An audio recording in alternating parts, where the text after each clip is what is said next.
Hello, and welcome back to another pre-concert conversation in the Florida Orchestra's Masterworks series. I'm Ed Parsons, General Manager of the Florida Orchestra, and it's a pleasure to have with us conducting this week our resident conductor, Dan Black. Welcome, Dan. Thank you. Great to be here. Dan is bringing a fantastic program of music this week, and the first piece is the Variaciones Concertantes by Alberto Ginastera. Alberto Ginastera was an Argentinian composer who lived between 1916 and 1983. His early work had a strong nationalistic influence, primarily using literal uses of Argentinian folk songs. But later in his career, he developed a more cosmopolitan style, especially after traveling to the United States in the 1940s to study with Aaron Copland on a Guggenheim scholarship. His Variaciones Concertantes dates from 1953 and is in that latter, more cosmopolitan style. He said of it, "The work has a subjective Argentinian character. Instead of employing folklore material, an Argentinian atmosphere is obtained by the use of original melodies and rhythms." And this piece takes the form of a concerto for orchestra, highlighting many of the solo players in the orchestra with a wide variety of solos. And of course, the guitar features very prominently in Argentinian music. And right at the opening, we hear the harp pluck out the notes of an open string guitar setting the mood. That's right. And there's actually two terms that are good to know for Ginastera's style in Argentinian music. The first is the pampa, which is the name of this huge plain that's kind of similar to the Great Plains in the United States that surrounds Buenos Aires for hundreds of miles in every direction. This sort of desolate landscape has been inspiring to generations of Argentinian poets and writers and musicians. And closely associated with this region is the gaucho, which is essentially the Argentinian version of a cowboy, but it's a little bit more than that. It's maybe something like a cross between a cowboy and a gypsy or something like that. They have a strong musical association, especially with guitar. And so you'll hear, I think, these two influences very strongly throughout this composition. You've got the open strings of the guitar are heard from the very beginning on the harp, and this sets up the harmony for the entire piece. You will also hear very, very pastoral type, landscape type music that's alternated with variations that are very, very energetic and very bold. One of the types of dance that's associated with the gauchos is called the malambo. And malambo is a 6/8, very fast-paced dance. In the original context, it's sort of a competition between voices, but Ginastera took it in a little bit different direction in this piece. And you'll hear that to close out the piece. It's got a very bold, machismo sort of sound to it that's very engaging and energetic and exciting.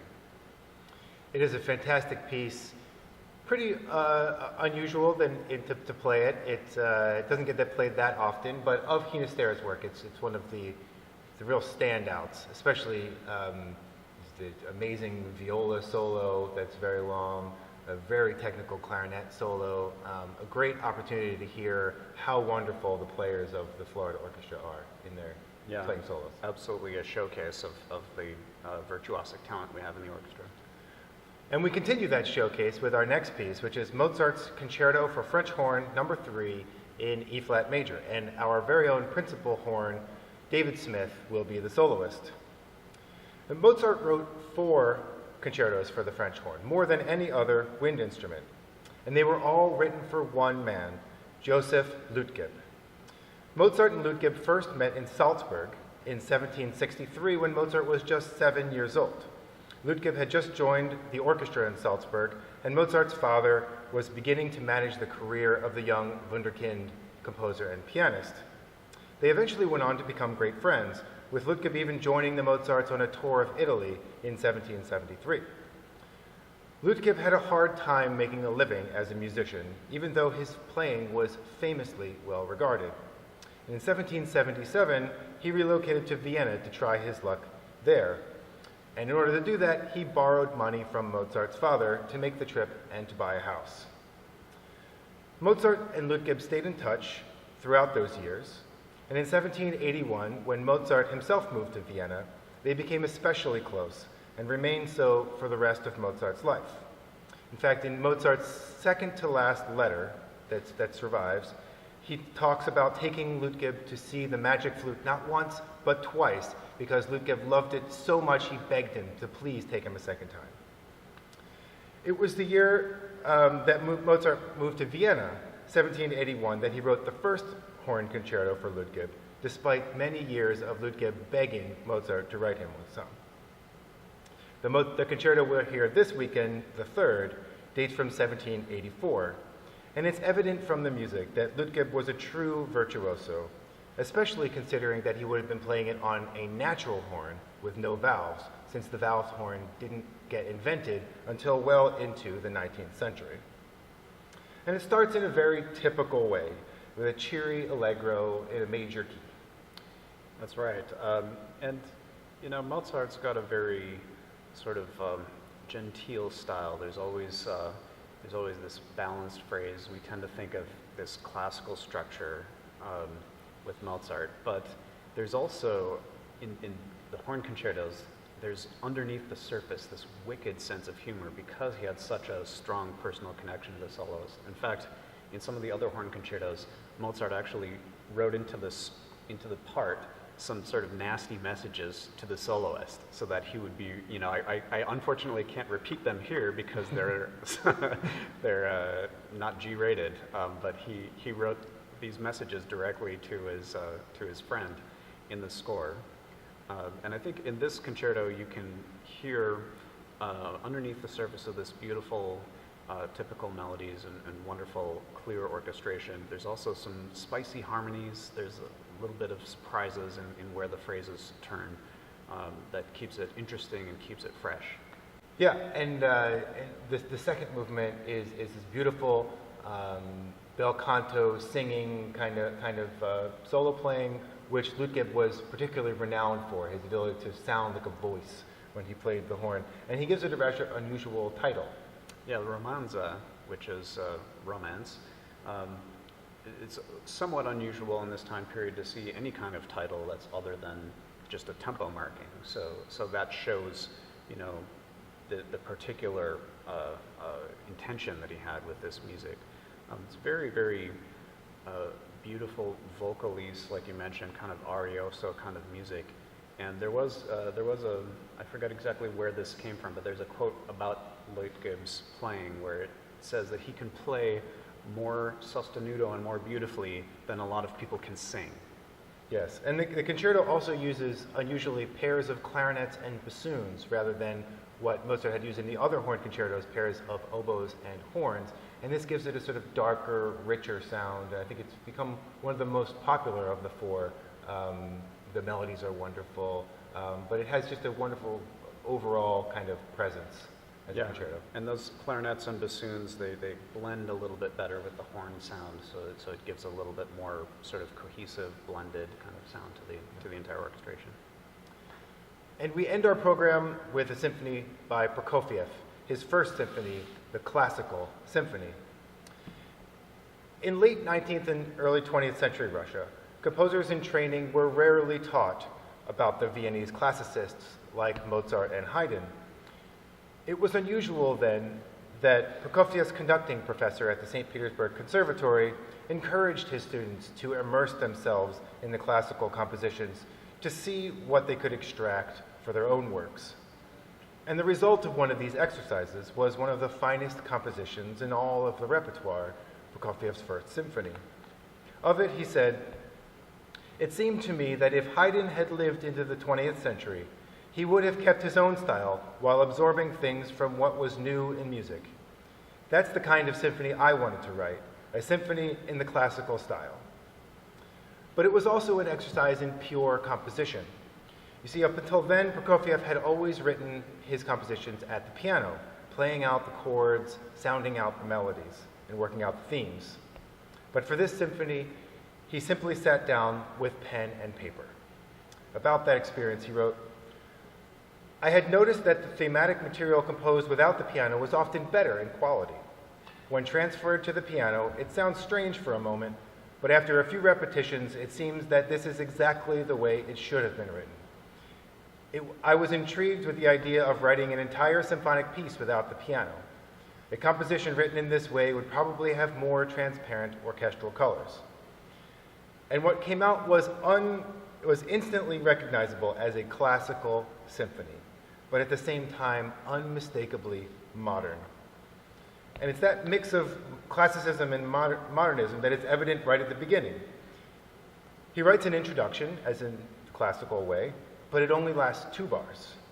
And in those 2 bars, he uses a classical technique called the Mannheim rocket, which is an upward arpeggio very quickly with a crescendo to represent the idea of a firework being shot off from the ground and exploding in the air. And that's how he starts off his first symphony with this Mannheim rocket. Boom, we get going right away. Right, and I think that in addition to this sort of callback to Haydn and Mozart, it's important to know that Prokofiev was an enfant terrible. He was sort of a troll in modern parlance at the time, and a subversive composer, and he kind of delighted. He'd already composed 2 piano concertos at this point, which were very, very modern, the second piano concerto in particular. So this was a real departure for him, stylistically speaking. But he was aware of what he was doing. In a way, he's almost making fun of this style to some extent. He wrote a diary entry where he describes how, almost with glee, how the classicists are going to look on this and say, oh my God, now he's ruined Mozart. What else is he going to ruin next? And so you get this music that has the form, it has the balance of a Haydn symphony or a Mozart symphony, but it's got some harmonic surprises in there, and it's played with a much different style, very aggressive, very Russian style that really goes for it.